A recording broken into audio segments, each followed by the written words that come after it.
Aujourd'hui, je suis à Nigloland et je t'emmène voir les coulisses d'Alpina Blitz, juste derrière moi.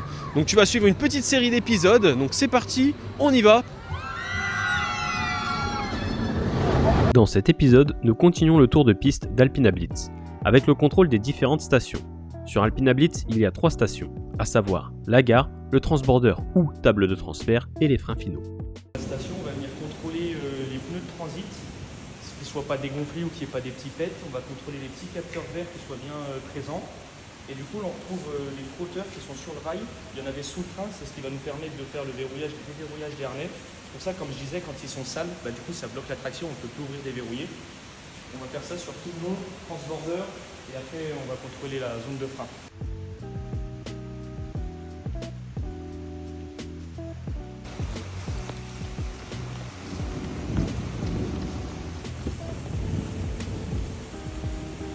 Donc là on se retrouve au niveau de la zone de frein. Je vais venir contrôler les freins mécaniques, que les petites lames ne soient pas usées et qu'il reste encore la marche quand la lame de frein elle passe et que ça puisse serrer.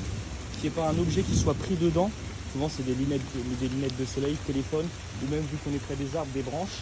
Si j'ai une situation comme ça, je dois appeler immédiatement la maintenance. C'est pareil du coup ici les freins magnétiques.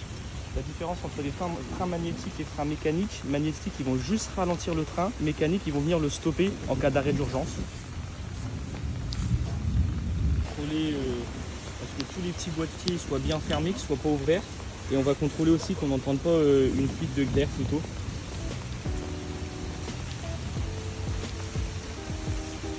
Nos stations sont contrôlées. Reste plus que le lift et la préparation des trains ainsi que le dynamique qu'on verra dans les prochains épisodes. A la prochaine pour la suite de l'ouverture d'Alpina Blitz.